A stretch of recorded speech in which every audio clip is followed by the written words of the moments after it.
Glória a Deus. Estou muito feliz, igreja, por hoje estarmos juntos, né? Mais uma vez, celebrando, adorando o nome do Senhor. Ele é digno de toda honra, de toda glória. E é por isso que nós estamos aqui, senão para adorar o nome dele. Amém? Quando o pastor me convidou para estar hoje aqui falando da palavra de Deus nesse culto, o Senhor ministrou ao meu coração que era para trazer essa palavra. Inclusive, foi uma palavra que a gente falou no culto de jovens, que foi sobre o fruto do Espírito. E eu tenho no meu coração que essa palavra ela é muito importante para a gente, quando a gente pega no contexto atual da nossa sociedade. A gente vai refletir sobre isso porque a gente vive num tempo onde as pessoas valorizam muito aparência, habilidades, coisas que nós podemos oferecer, não da forma que Deus nos olha. Mas o que eu quero deixar aqui hoje é que Deus ele olha principalmente para o nosso caráter. E o fruto do Espírito vai deixar isso claro para a gente, que Deus ele olha para o nosso caráter. O fruto do Espírito ele é evidência de uma vida que está sendo transformada pelo Espírito de Deus. Amém? E não é algo, gente, que nós produzimos pelo nosso esforço. Nós vamos ver isso aqui hoje. É um resultado da gente permanecer. É uma escolha de nós permanecermos em Cristo todos os dias. E através disso ele vai moldar o nosso caráter. E a gente precisa também permitir que o Senhor faça isso. A gente precisa permitir que o Senhor esteja trabalhando em nós e criando em nós esse caráter de Cristo. Amém? Antes da gente fazer a leitura da palavra, eu quero pedir você que coloque a mão à altura do seu coração e ore comigo, peça, Senhor, em nome de Jesus, nós queremos ouvir tua voz, Senhor. Fala conosco, Senhor. Não só aquilo que nós queremos ouvir, mas fala conosco o que nós precisamos ouvir, Jesus. Que nós possamos sair daqui, Senhor, transformados. Que nós possamos refletir o caráter de Cristo em tudo que nós fizermos. Amém? Vamos abrir nossa Bíblia, Gálatas capítulo 5, versículo 16 até o versículo 26. Gálatas capítulo 5, 16 ao 26. Amém? Por isso digo, vivam pelo Espírito e de modo nenhum satisfarão os desejos da carne. Pois a carne deseja o que é contrário ao Espírito, e o Espírito o que é contrário à carne. Eles estão em conflito um com o outro, de modo que vocês não fazem o que desejam. Mas, se vocês são guiados pelo Espírito, não estão debaixo da lei. Ora, as obras da carne são manifestas: imoralidade sexual, impureza e libertinagem, idolatria e feitiçaria, ódio, discórdia, ciúmes, ira, egoísmo, dissensões, facções e inveja, embriaguez, orgias e coisas semelhantes. Eu os advirto, como antes já os adverti. Aqueles que praticam essas coisas não herdarão o reino de Deus. Mas o fruto do Espírito é amor, alegria, paz, paciência, amabilidade, bondade, fidelidade, mansidão e domínio próprio. Contra essas coisas não há lei. Os que pertencem a Cristo Jesus crucificaram a carne com suas paixões e os seus desejos. Se vivemos pelo Espírito, andemos também pelo Espírito. Não sejamos presunçosos, provocando uns aos outros e tendo inveja uns dos outros. Quero começar a mensagem fazendo uma pergunta para que a gente possa autorrefletir. O que está alimentando a sua vida? O que está alimentando a minha vida? Eu posso dar um exemplo aqui de uma árvore. As árvores, elas mostram os frutos. E assim a gente a conhece. Eu posso falar por mim que eu não sou uma boa entendedora de árvore, gente. Se eu ver na minha frente uma árvore de laranja, uma de mexerica, uma de laranja-lima, uma de limão, ou qualquer espécie parecida, eu não vou saber diferenciar. Tem gente que consegue diferenciar as árvores pelas folhas, pelo cheiro dela, mas eu não consigo. Como que eu, Michele, consigo diferenciar essas árvores aqui? Quando ela começar a dar o fruto. Eu vou ver que a laranja é o pé de laranja, o limão é o pé de limão. E assim, toda árvore produz aquilo que ela é. O fruto, ele revela a natureza dessa árvore. O mesmo acontece conosco. Na nossa vida, a gente pode produzir sim. E a gente vai produzir sim. A gente vai produzir alguma coisa. A pergunta não é, eu estou produzindo fruto? Porque eu vou produzir. Mas que tipo de fruto eu estou produzindo? Paulo, ele vai apresentar aqui no texto 2 estilos de vida. E não existe meio termo. A palavra do Senhor diz que tudo é sim, sim ou não, não. Não vai jorrar 2 tipos de água de uma mesma fonte. E da mesma maneira, Paulo vai falar, não existe o meio termo. Ou a carne vai dominar, ou o espírito vai dominar. Não existem 3 caminhos. E aí a gente vai trazer para o contexto da nossa vida, para o contexto da atualidade, né? O que o mundo vai falar, principalmente aí, ó, jovens, o que o mundo vai falar pra gente? Ei, segue seu coração. Segue seu coração, tá tudo bem. Mas a palavra vai falar o quê? Ei, cuidado, porque o coração do homem é o quê? É enganoso. O mundo vai falar assim, ó, faça o que te faz feliz. Não tá errado você fazer o que te faz feliz. Se tá fazendo feliz, ó, vambora. Mas não é isso que a palavra do Senhor vai falar. O que a palavra fala? Negue a si mesmo. Negue as suas vontades. Porque um vai levar para satisfação momentânea. O outro vai levar para uma vida transformada. E aí, lá no versículo 17, se você puder projetar, Luquinha, por favor, vai falar assim, ó. Pois a carne deseja o que é contrário ao espírito, e o espírito que é contrário à carne. Eles estão em conflito um com o outro, de modo que vocês não fazem o que desejam. E aí, as obras da carne, no versículo 19, as obras da carne são manifestas. A gente pode observar que ele não fala que é o fruto da carne. Ele fala que são as obras da carne, ele chama de obra, porque as obras da carne são produzidas pela natureza pecaminosa do homem. Não tem esforço nenhum, gente, para nós fazermos o que é errado. É automático. Por acaso precisa da gente ensinar uma criança a fazer alguma coisa errada, gente? Precisa ensinar uma criança a mentir? Não precisa, porque tá na pessoa. A gente, infelizmente, o pecado colocou em nós a nossa natureza. E a natureza do homem, ela é uma natureza pecaminosa. A carne já sabe fazer, isso nasce naturalmente. E quais são essas obras da carne? A gente vai falar um pouquinho de cada uma aqui. A primeira ali, imoralidade sexual. Nós vivemos numa geração que romantizou tudo.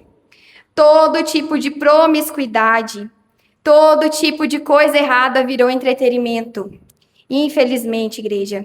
Mas Deus, ele continua chamando de pecado aquilo que destrói as pessoas. Não tá certo. Não legalize isso. Não legalize isso dentro da sua casa. Em nome de Jesus, não legalize dentro da sua vida. Toma cuidado com o que o olho vê. A palavra vai falar que os olhos são as janelas da alma. O que o olho vê, se o seu olho for bom, todo o seu corpo terá luz. Então, Deus, ele continua nos falando, é pecado. E se é pecado, afasta o homem de Deus. Impureza. A palavra se refere à contaminação moral e espiritual. Especialmente pensamentos, desejos e comportamentos que não estão de acordo com a santidade de Deus. Aqui, gente, vai falar de englobar várias coisas em impureza, porque nós temos vários pensamentos impuros. Nós temos que orar ao Senhor e pedir a Deus que Ele remova dos nossos pensamentos essas impurezas. Pode envolver também tudo aquilo que polui o coração, a mente e as intenções. O próximo vai falar da idolatria. O que é idolatria, gente? Colocar qualquer coisa, qualquer desejo ou qualquer pessoa no lugar que Deus ocupa na nossa vida. Não se trata somente de estátuas, porque às vezes quando a gente fala de idolatria, automaticamente a gente liga numa estátua, né? Numa imagem. Mas tudo pode se tornar um ídolo, gente. Tudo pode se tornar um ídolo quando ele ocupa o primeiro lugar no nosso coração. E hoje a gente vê vários ídolos. Vou falar de um aí básico, celular. Quantas vezes nós transformamos o nosso celular num ídolo, gente? um relacionamento. Nós colocamos uma pessoa no lugar do Senhor. Quantas vezes a gente coloca talvez o dinheiro, a gente busca isso mais do que a gente busca o Senhor. Likes, redes sociais, o quanto a gente talvez está buscando esse status, a gente busca essa aprovação e talvez a gente não vê que nós estamos transformando coisas simples em um ídolo. Aquilo que se Deus hoje falar assim, ó, ei, tira isso aí, você não consegue entregar. Isso é um ídolo. E aí a gente parte para o próximo, feitiçaria. A feitiçaria, ela vai falar sobre práticas de ocultismo, magia, encantamento, adivinhações, tentativa de buscar poder, de descobrir coisas fora da vontade de Deus. Igreja, nós não precisamos buscar nada além da vontade de Deus. Quantos creem que o Senhor pode nos mostrar as coisas? Quantos creem que o Senhor ainda fala? Quantos creem que se a gente abrir a Bíblia e pedir a Deus, Ele vai mostrar para nós? Então, nós não precisamos de buscar nada fora do que o Senhor está falando aqui. E na perspectiva bíblica, essas coisas fazem o quê? Faz a gente trocar a confiança que a gente tem, a dependência que a gente tem em Deus, em outra coisa, que não é o Senhor. Igreja, nós não precisamos de horóscopo. Nós não precisamos de nada disso, porque o Senhor Jesus, Ele é poderoso e através do Espírito Santo dele atuando, Ele vai falar comigo, Ele vai falar com você. Basta a gente se posicionar. Amém? O próximo, ódio e discórdia. Ódio, quando a pessoa alimenta inimizade, ressentimento e desejo de se afastar ou prejudicar alguém. Não é apenas sentir uma raiva momentânea. É aquilo que cria uma mágoa e raízes de amargura no coração. Isso é ódio. E a discórdia? É aquilo que provoca conflito, briga, divisão e desunião. Em nome de Jesus, isso aqui não pode acontecer no meio da igreja. Isso aqui não pode acontecer em lugar nenhum quando nós refletimos o caráter de Cristo. Amém? Quando a pessoa, em vez de buscar paz, ela alimenta discussão e coloca um contra o outro. É disso aqui que a palavra está falando.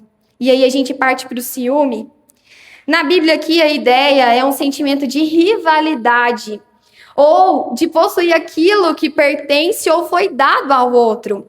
É quando a pessoa se incomoda talvez com o sucesso, com o reconhecimento, com o relacionamento ou com a bênção de alguém. Por exemplo, por que ela foi escolhida e eu não? Por que ele elogia ela e eu não? Por que Deus está fazendo isso na vida do irmão e não na minha? É disso aqui que o Senhor está falando. O problema não é simplesmente perceber algo que a gente quer, mas quando o nosso coração começa a competir, quando ele começa a comparar e quando ele começa a ficar ressentido. E aí vem a ira. Hoje as pessoas têm pavio curto. Quantas vezes nós temos pavio curto, gente?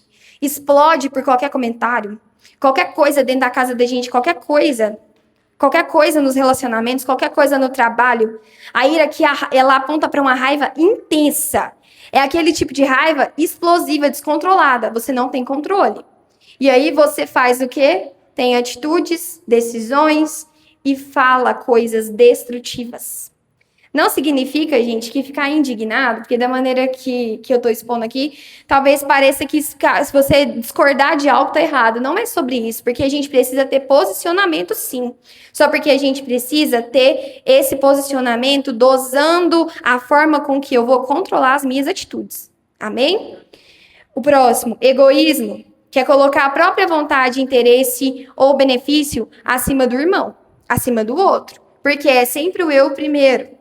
Dissensões são conflitos, brigas ou desentendimentos causados por opiniões e interesses diferentes, quando a pessoa deixa de buscar unidade. E aí vai vir as facções, que é divisão, grupo, panelinha, partido. É quando o conflito evolui, nós contra eles, panelinha contra panelinha. É quando você pensa assim, e tem um grupo aqui e outro aqui, são inimigos. Isso são as facções. E aí nós vamos falar do último, inveja. Inveja é não se alegrar com aquilo que o outro recebeu, conquistou e desejar aquilo para você. podendo até desejar que o outro perca o que ele tem. E aqui o Senhor ministrou meu coração para falar de uma coisa hoje atual bem complicada, que é o Instagram. O Instagram ele é uma máquina de comparação. Às vezes eu abro o Instagram ali 5 minutos para responder uma mensagem, ver alguma coisa que alguém me mandou, de repente eu abri e tô lá vendo. Uma fulana lá em Maldivas, outra fulana que acordou 5 horas da manhã e já correu, fez um monte de coisa e eu ainda tô com minhas vasilhas da louça do jantar para lavar. E isso faz o quê? Comparação. Gera comparação. Porque a comparação, gente, é uma fábrica de inveja. Não compare a sua realidade. Não vou comparar a minha. Por quê? Porque o Senhor, foi Ele que fez o dia. Tem um versículo que fala, esse é o dia que o Senhor fez. E eu vou me alegrar nele. Eu vou me alegrar nele, porque esse é o dia que o Senhor fez. Essa é a realidade que Ele me deu. Essa é a família que eu tenho, a casa que eu tenho, a igreja que eu tenho. Eu sou grata por tudo que o Senhor tem feito. Amém?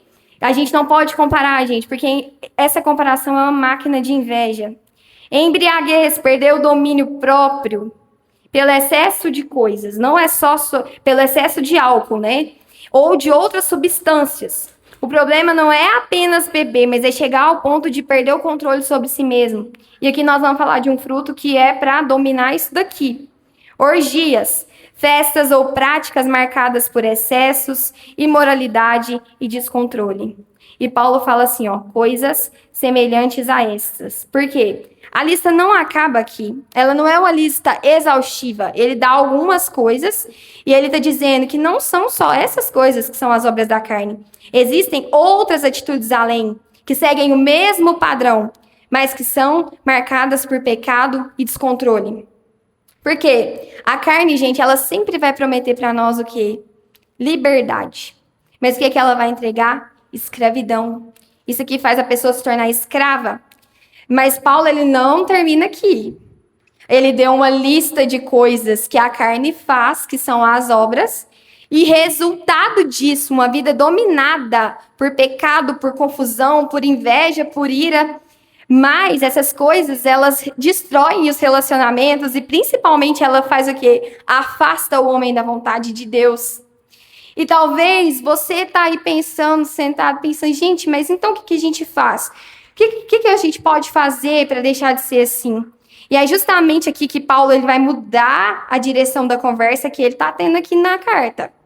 Ele vai mostrar para a gente, não é só parar de fazer, é como parar de fazer, como nós devemos viver, amém? Então, obrigada, Manu. Ele vai nos apresentar o fruto do Espírito. E aí, é a coisa mais linda, a forma como que Paulo fala, como ele adverte, como ele nos mostra, a maneira que o Espírito nos convence a deixar essas práticas. É como se ele estivesse falando assim, ó, não continua sendo governado por essas práticas, mas pelos seus desejos, não continua sendo praticante de coisas erradas, porque há um Espírito que habita em você, que ele vai falar para você a maneira certa de fazer. Amém? Existe uma nova maneira, existe uma nova natureza sendo formada em nós a partir do momento que o Espírito Santo entrou na minha vida. Amém? E aí, ó, no versículo 22, ele fala, entretanto, o fruto do Espírito é. O fruto do Espírito é. Ele muda completamente a linguagem. Enquanto as obras da carne eram, o fruto do Espírito é. É no singular.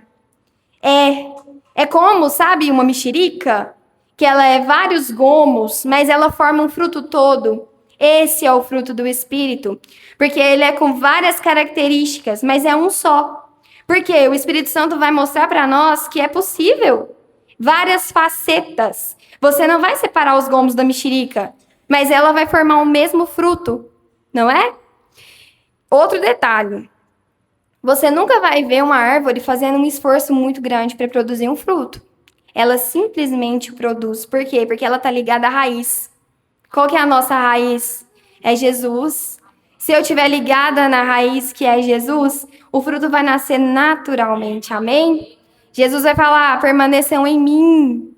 Permaneçam em mim, não é sobre esforço. Por nós mesmos, nada disso que nós vamos falar é possível, gente. As obras da carne são Mas por nós mesmos, o fruto do Espírito não vai vir. Quem que vai colocar o fruto do Espírito na minha vida? Quem que vai me mostrar esse caráter? Jesus, através do Espírito Santo. Sabe um exemplo que eu usei aqui no culto de jovens que eu achei ele muito legal? Quem é que lembra do Power Rangers? Quem lembra de Power Rangers? Todo mundo aí, ó, 30 a mais. Os adolescentes subiu, porque eles não sabem o que é Power Rangers. Mas os Power Rangers têm um negócio que eu acho muito legal. É um relógio. E aí, eles pegam e batem nesse relógio e falam, hora de morfar!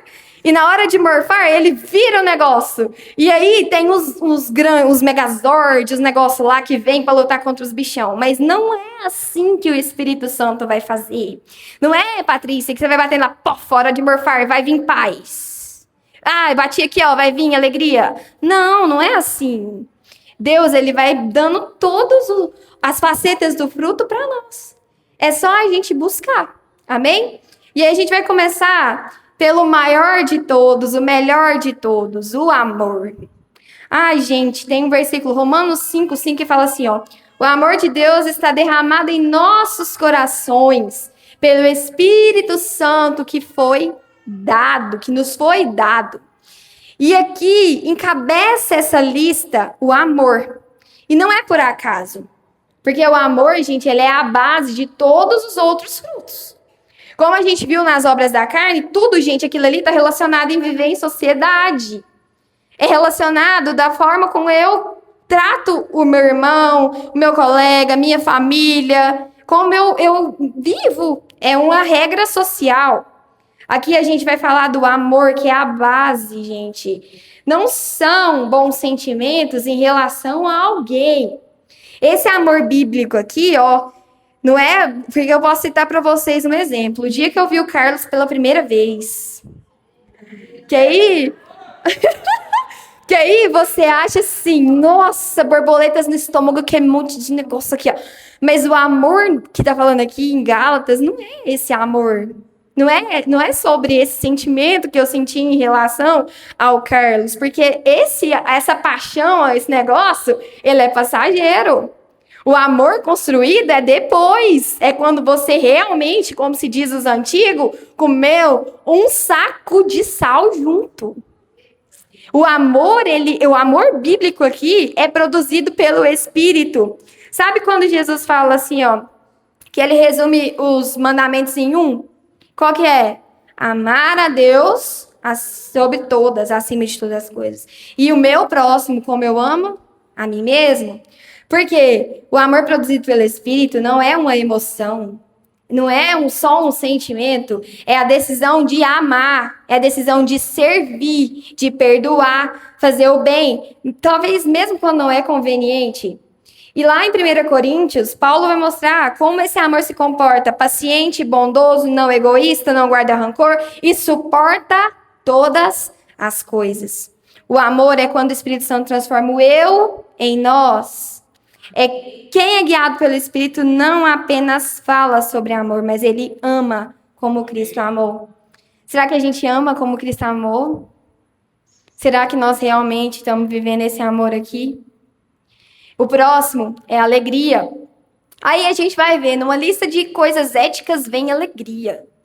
Essa alegria aqui não é simplesmente estar feliz, não. Quando tudo tá dando certo, é maravilhoso. Gente, falar pra vocês, eu tava até falando com o Carlos, se o Brasil tivesse ganhado a Copa, nós ia ficar felizes, não ia? Nós ia pular, o pastor ia pintar o cabelo. Vou falar pra vocês um exemplo aqui, ó. Pra quem não sabe, eu torço pro Galo. O dia que o Galo ganhou o Campeonato Brasileiro, eu fiquei numa alegria. Sabe, assim, sabe essa alegria? O dia que a Sofia nasceu, gente, eu fiquei numa alegria. Sabe essa alegria? A alegria aqui, que tá falando aqui, não é sobre isso. A alegria que vem de Deus, ela permanece mesmo quando as coisas estão difíceis. O que Paulo fala? Lá em Filipenses 4:4, alegrem-se sempre no Senhor. E sabe o que é o mais interessante? Eu gosto de falar sobre isso, porque ele escreve isso aqui, gente, preso. Esses dias eu tava vendo um vídeo, a menina mostrando, ela foi visitar o lugar. Um lugar escuro, muito escuro, cheio de rato. Eles jogavam a comida de cima, caía perto, tipo assim, da fossa, sabe? E mesmo assim, Paulo escreveu isso aqui preso. Alegrai-vos no Senhor. Sabe por que ele fala isso aqui? Porque a alegria nossa, como cristão, ela não depende de uma vida cheia só de felicidades, cheia de coisas boas, uma vida sem problemas. Ela depende de quem está comigo no meio dos meus problemas. Quem está comigo no meio dos meus problemas? Jesus. Se Jesus está comigo, não vai ter nada ruim. Eu vou conseguir acordar num dia que eu sei que as coisas não estão fáceis. Eu vou olhar para cima e vou falar: Senhor, a sua presença me traz alegria e a sua alegria é minha força. Amém? É esse aqui que o fruto está mostrando para a gente. É enfrentar os problemas sem perder a esperança em Deus. O terceiro é a paz. Não significa ausência de problema, tá? Mas tranquilidade e segurança, mesmo quando tiver um problema. Jesus vai falar: eu deixo-vos a paz, a minha paz vos dou. A paz do Espírito, gente, ela excede todo o entendimento. É uma paz que você pode estar em qualquer circunstância, mas você está em paz. Porque a carne ela vai alimentar o quê? Inquietação, conflito. Mas o Espírito, ele produz em nós uma calma. É uma reconciliação, é uma confiança em Deus. E essa paz do Espírito não é uma vida sem tempestades, tá? Porque a palavra vai nos garantir que Jesus vai estar no barco durante as tempestades. Amém? Próximo, longanimidade. Uma palavra difícil de falar. Isso aqui, a gente tem que orar todo dia para Deus dar para a gente longanimidade. Porque é a capacidade de suportar as pessoas, as situações que a convivência com as pessoas causa na gente, porque tem hora, pessoal, que não tem como. Jesus, ele nos mostra aqui que ele foi longânimo. Às vezes a nossa carne ela quer reagir, mas Jesus ele vai falar, Paulo tá falando aqui, ó, a gente precisa aprender a não perder o nosso controle, tendo paciência. Ele vai falar lá, ó, Efésios 4:2, sejam humildes e dóceis e tenham paciência, suportando uns aos outros em amor. Isso aqui, gente, tá falando assim, ó, não é só em um contexto, é em todos os contextos que eu vivo. No meu trabalho, na minha casa, com a minha família, com a igreja, em qualquer convívio que eu tiver, a gente precisa ter longanimidade. Porque é quando uma pessoa te irrita pela 10ª vez, sabe? Quando você já tá perdendo a paciência. Mas você decide que o Espírito Santo que vai controlar a sua vida. Amém? E não a sua raiva. E aí vem o quinto, benignidade. Benignidade é a disposição de tratar as pessoas com bondade, gentileza, respeito e cuidado. Quando esse caráter moldado pelo Espírito aparece na maneira como eu trato o meu irmão, quando eu trato as outras pessoas. Lá em Efésios 4:32 vai falar: sejam bondosos e compassivos uns com os outros. Essa benignidade aqui, ela vai além de não fazer o mal para o outro. É sobre fazer e escolher fazer o bem. Porque a carne vai falar assim, ó, a gente talvez vê uma situação ali e fala, ah, não tem nada a ver com isso. Mas o Espírito vai falar assim, ei, como que você pode ajudar? Como que você pode ajudar nessa situação? É quando a presença de Cristo em nós, ela vai mudar a perspectiva como eu trato as pessoas que estão ao meu redor. Aí vem a bondade. Primeiro, qual que é a diferença, né? Porque vai parecer os dois, né? Benignidade e bondade. A benignidade é como eu trato as pessoas, com gentileza, cuidado e respeito. E a bondade é o que eu escolho fazer. É praticar o bem, agir corretamente e buscar o que é justo. Efésios 5:9. O fruto da luz consiste em toda bondade, justiça e verdade. Ou seja, gente, a benignidade, ela aparece na maneira como eu trato. A bondade aparece nas atitudes que eu tomo. Então, tá vendo que se a gente vai juntar tudo e realmente o fruto, ele se encaixa. Porque o Espírito Santo vai dando para nós a maneira como nós devemos agir. E o sétimo é fidelidade. Primeiro, Fidelidade é permanecer firme no que é certo, mesmo quando é difícil.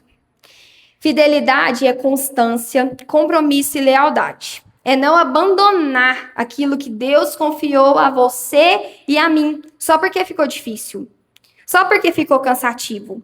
Porque muitas vezes, quando a gente cansa, né? Quando a gente dá aquela pesada, a gente quer deixar, a gente quer abandonar. Mas o Senhor está falando, não deixa, sabe por quê? Porque é fidelidade. O fruto do Espírito traz isso para mim, traz isso para você. Ser fiel a Deus quando não tem ninguém vendo. Ser fiel à palavra quando ela confronta a minha vontade, a sua vontade. Quando você faz a coisa mesmo sem ter reconhecimento. Que às vezes você está fazendo bem, mas ninguém está vendo. Isso é ter fidelidade. É como o pastor falou aqui mais cedo, é como eu honro a presença de Deus através de todas as facetas da minha vida, seja no dízimo, seja na maneira como eu trato as pessoas. Isso é fidelidade. O 8º é mansidão. Mansidão não é fraqueza, passividade ou falta de personalidade. É ter força e escolher não usar essa força de maneira descontrolada. Jesus fala em mansidão. A pessoa mansa, ela consegue ser firme, mas sem ser agressiva. Corrigir sem humilhar. E discordar sem transformar tudo em briga. Isso aqui é mansidão, gente. A carne vai falar assim, eu vou falar mesmo, doa quem doer. Quantas vezes a gente fala isso? Só que o Espírito vai falar assim, tem maneiras de você falar sem ferir a pessoa. Tem maneiras de você conduzir isso aqui. Mansidão é não ter força para reagir, é ter força suficiente para você escolher como você reage em relação a tudo que te acontece. E por último, não mais importante, mas eu acho que é o mais difícil, que é o domínio próprio. Domínio próprio é a capacidade de controlar seus desejos, porque ele vai englobar tudo isso aqui que eu falei antes. Como você reage quando alguém fala alto com você? Como que você trata uma pessoa que veio gritando? Como que você reage a ataques de raiva? Esse é o domínio próprio. Como eu reajo a palavras, atitudes, em vez de ser controlado por eles. E olha que interessante, Paulo vai terminar a nossa lista aqui do fruto do Espírito com esse domínio próprio. É como se ele estivesse mostrando que o Espírito Santo, ele não muda apenas o que eu sinto, mas ele muda a maneira que eu reajo. Na prática, sentimos raiva, não precisa explodir. Sentiu vontade? Não precisa fazer. Quer responder? Não fala na hora. Foi provocado? Não revida na hora. E se você está com vontade de desistir, não abandone. Sabe por quê? Um dia nós estávamos conversando com o pastor Igor e ele falou um negócio que eu achei muito interessante. Às vezes, deixa, na hora que acontece uma coisa que você está com raiva, deixa para você falar e resolver depois. Porque se você falar na hora, provavelmente você vai usar raiva. Vai sair coisa que talvez você não queria falar para a pessoa. Deixa passar. Isso o Espírito Santo está falando. Mansidão, longanimidade. Não deixa controlar a raiva em você, o impulso de falar. Domínio próprio é quando o Espírito Santo governa aquilo que antes você governava. E isso aqui fecha muito bem com as obras da carne, porque a carne produz descontrole, gente, mas o Espírito Santo produz o domínio próprio. E aqui nós vamos falar não só, nós podíamos enumerar uma lista enorme do que o domínio próprio vai cuidar na nossa vida, sobre como eu trato a minha alimentação, sobre como eu trato a minha vida, sobre como eu trato os meus desejos, que às vezes eu quero, por exemplo, tem dia que a gente vai ver alguma série, algum filme, e aí aparece lá assim, Netflix, você ainda está aí? Por quê? Porque talvez você já está lá um tempão. Então você tem que ter domínio próprio, gente. É sobre todas as coisas. É sobre toda a maneira com que eu vivo. Gálatas 5 nos coloca diante de uma escolha. Quem que está governando a minha vida? Ele primeiro vai mostrar as obras da carne e depois vai apresentar o fruto do Espírito. Porque nesse contexto existe uma diferença fundamental. As obras da carne mostram o que acontece quando eu sou governado por mim mesmo. E pela lista nós podemos ver que não são coisas boas. Isso é que leva à destruição. Mas o fruto do Espírito mostra o que acontece quando eu permito que o Espírito Santo governe a minha vida. Não é sobre só parecer ser uma pessoa melhor. É sobre permitir que Deus transforme quem eu sou, quem você é, por dentro. O fruto, gente, ele não vai aparecer de um dia para o outro. Não é, igual eu falei mais cedo, né? Sobre só apertar e aparecer. Não. É uma constante. Vai produzir a maneira que eu vou estando mais perto de Jesus. A maneira como eu me relaciono com Jesus. A partir desse relacionamento, o Espírito Santo vai mudar em mim. E aí você pode perguntar, Espírito Santo, o que eu tenho que mudar? Vê se há em mim, Jesus, alguma coisa que o Senhor quer que eu mude. Por quê? Porque eu quero viver dessa forma. Em João 15,15 fala assim, ó, quem permanece em mim e eu nele, esse dá muito fruto. E a pergunta não é, eu tenho fruto? Mas é, eu tenho permanecido na árvore? Eu tenho permanecido em Jesus? Porque quando eu permaneço em Cristo, o fruto começa a aparecer. Mais amor, mais paz, mais paciência, mais bondade. E talvez hoje Deus esteja mostrando para mim, para você, alguma área da vida que ainda está sendo governada pela carne. Porque Deus, ele não quer só mudar o nosso comportamento. Ele quer transformar o nosso caráter para que as pessoas ao meu redor possam ver Cristo através de mim. Não basta apenas dizer que eu sou de Cristo, que você é de Cristo. O fruto da nossa vida, ele precisa revelar a quem eu pertenço. E eu pertenço a Jesus. Você pertence a Jesus. Amém? Fique de pé que eu quero fazer uma oração aqui com vocês, em nome de Jesus. Ô Senhor, coloca a mão à altura do seu coração. Que nós possamos fazer essa oração juntos, amém? Senhor, nós estamos aqui diante do Senhor, nesse dia, Senhor, reconhecendo que nós precisamos do Senhor, Deus, que nós precisamos do Seu Espírito Santo para governar a nossa vida. Pai, tira de nós, tira do meu coração, Pai, tudo aquilo que pertence à carne, Senhor.